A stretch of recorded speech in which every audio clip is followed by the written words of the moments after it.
भगवान की जय। सद्गुरुदेव भगवान की जय।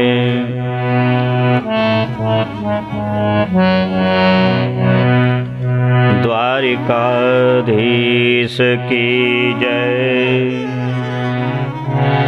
सत्य सनातन धर्म की जय। भारत देश की जय। प्रिय भक्तों, सादर जय श्री कृष्णा। परम मंगल कल्याण की कामना भावना के साथ भगवान की कीर्ति कथानक का हमारे जीवन पर प्रभाव वैसे ही पड़ता है जैसे कि बहुत दिनों से पड़े हुए कोई ताम्र पात्र, और यदि उस पे खटाई रूपी सत्संग का लेप करके और सद्गुरु रूपी कोई कृपा पात्र करुणा करके उसका मंजन करे तो वह नवीन सा प्रतीत होने लगता है। आप सभी के परम मंगल कल्याण की कामना भावना के साथ भगवान की कीर्ति कथानक का हमारे जीवन पर प्रभाव वैसे ही पड़ता है जैसे कि बहुत दिनों से पड़े हुए कोई ताम्र पात्र, और यदि उस पे खटाई रूपी सत्संग का लेप करके और सद्गुरु रूपी कोई कृपा पात्र करुणा करके उसका मंजन करे तो वह नवीन सा प्रतीत होने लगता है। तो मेरे परम मित्र, परम भाई, बंधुजन, प्यारे भक्तों, ऐसे ही हमारे मन पर विषयादि विषयों की कुटिल काई जम जाती है, और यह तन है तो बहुत तो सत्संग की, शास्त्र अभ्यास की और सद्गुरु के जीवन में होने की बड़ी विशेषता है। मित्रों, एक विद्वान ब्राह्मण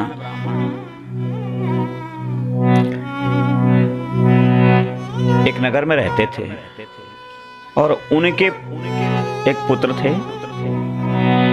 पिता ने उनको शिक्षित किया, कोई कसर नहीं छोड़ी। पुत्र भी पिता के ही लगभग समानता में विद्वान हुआ, किंतु पूर्व के कुछ शेष कर्म के कारण कहो या जो भी कहो, वह पंडित जी का वह बालक चोरी करने की उसको बड़ी आदत हो गई। अब वो जहां भी कुछ देखता चुरा लेता। अब ये बताइए, एक तो विद्वान ब्राह्मण,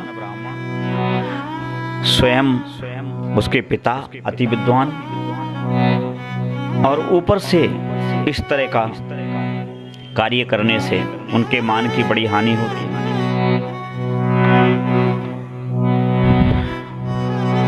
अब पिता ने कोई उपाय जब ना सूझा तो उसको शास्त्रों की शिक्षा देना प्रारंभ कर दिया, पुराणों की शिक्षा देना प्रारंभ कर दिया। अब पुराणों में, शास्त्रों में सब लिखा हुआ है, किंतु फिर भी उसकी आदत तो आदत थी। एक दिन वह चोरी के ही अभ्यास को चोरी करने के लिए जब निकला, एक राजमहल में राजा के यहाँ चला गया। राजा के यहाँ उसने अद्भुत अद्भुत वस्तुएं देखी। महाराज का विशाल भवन रत्न जड़ित स्तंभों से सुशोभित था। सभी सामग्री स्वर्ण रत्नमय थी। वहां दिव्य आवरण भी देखे, वह इतने अमूल्य कि जिनके एक बार मिल जाने पर फिर शायद चोरी करने की जरूरत पड़े ही नहीं। लेकिन अब क्या, वह ब्राह्मण चोर जिस वस्तु को उठाता और उसके पिता के अनुसार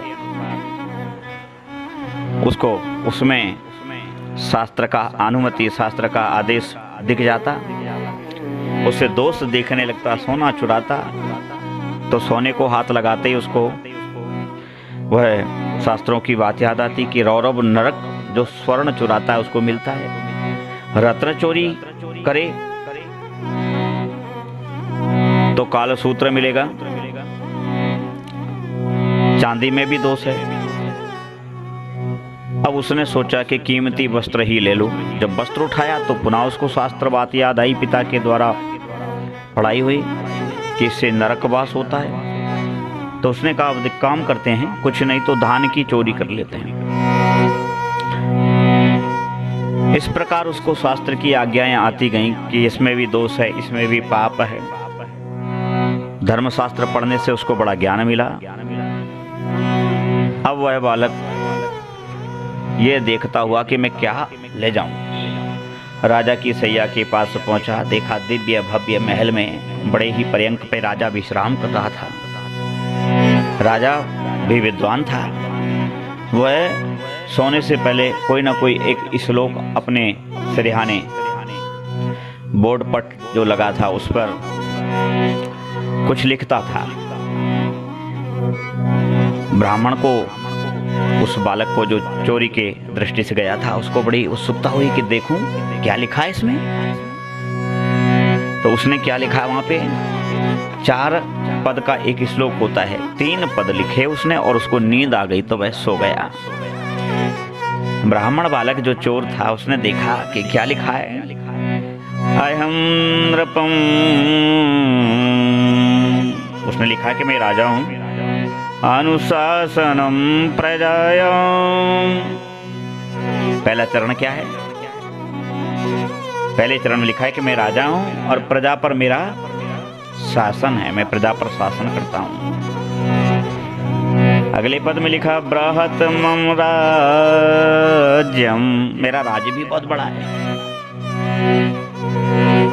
और राज्य में सेवक तो हैं ही।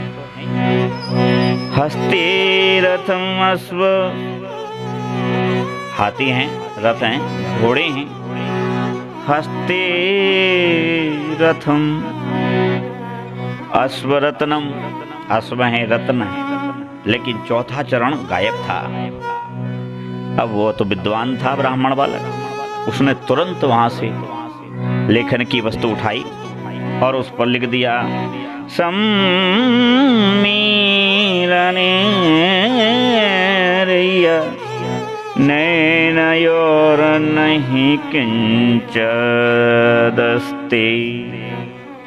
चौथा पद उसने पूर्ण कर दिया, सम्मीलनेर नैनोर नहीं किंच दस्ती। अर्थात राजा ने लिखा है मैं एक राजा हूँ, प्रजा पर शासन करने वाला हूँ, मेरा राज्य बहुत बड़ा है, मेरे यहाँ उत्तम कुल के हाथी हैं, घोड़े हैं, रत्न हैं, सेना है, वैभव है। लेकिन 3 पद, चौथा पद पंडित जी ने पूरा किया। जो चोरी की दृष्टि से गया था वह ब्राह्मण बालक, क्या पूर्ण किया,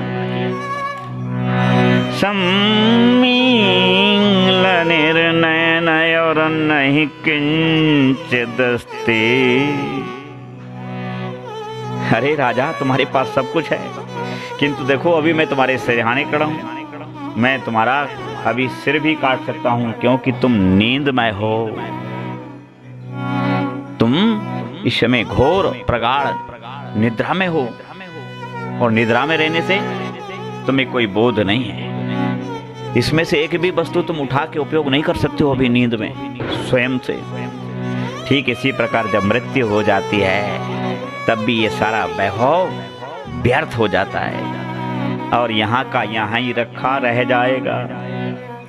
ऐसा कह के बालक चल दिया, किंतु उसको तृप्ति नहीं हुई कि मैंने कुछ चोरा ही नहीं, मैंने कुछ लिया ही नहीं, मेरी चोरी तो अधूरी ही रह गई। तब उसको पलंग के आगे थोड़े से छिलके पड़े मिले। उसने सोचा छिलके ही ले लूं। उसने छिलके उठाए। शास्त्र में छिलके उठाने पर कोई प्रतिबंध नहीं था। ब्राह्मण बालक आ गया। यहाँ जैसे ही प्रातःकाल राजा की नींद टूटी तो उसने सोचा कि इस श्लोक का चौथा पद पूर्ण करूं। लेकिन देखता क्या है कि वहां तो पहले से ही पद पूर्ण है। और पद भी क्या है, पद में क्या है, राजा ने लिखा है हम नृपम अनुशासनम प्रजायाम बृहतम राज्यम हस्ते रथवस्व रत्नम। लेकिन चौथे पद में जो उसने नहीं लिखा, क्या लिखा है, सम्मीलन निर्णय और नहीं किंचित अस्ति। अर्थात हे राजा तुम्हारा वैभव व्यर्थ है, क्योंकि नेत्र बंद हो जाने या मृत्यु हो जाने पर ये सब यहीं का यहीं रखा रह जाएगा और वह व्यक्ति उसका कोई उपयोग नहीं कर सकता है।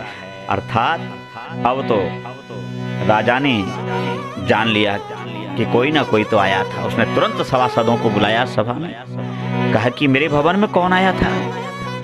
सभी ने कहा महाराज भवन में तो कोई नहीं आया, महल में पहरे लगे हुए हैं। उसने कहा नहीं नहीं, कोई आया है और जो आया है उसको तुरंत हमारे पास लाया जाए। अब तो भैया डोंडी पिटवाई गई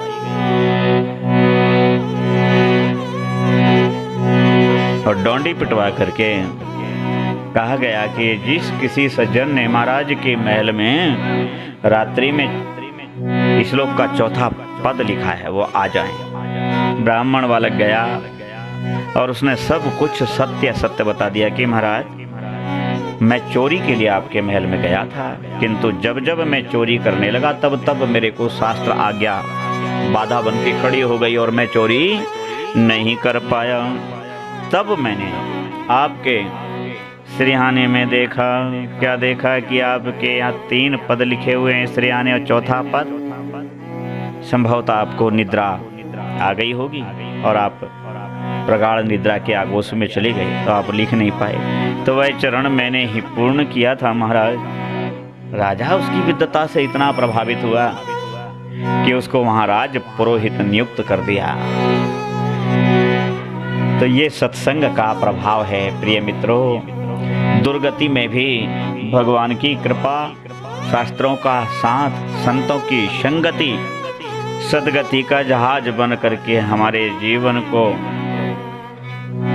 परिपूर्ण कर देती है। बोलिए भक्त वत्सल भगवान की जय। किशोरी लाडली राधा रानी सरकार की जय। सत्य सनातन धर्म की जय।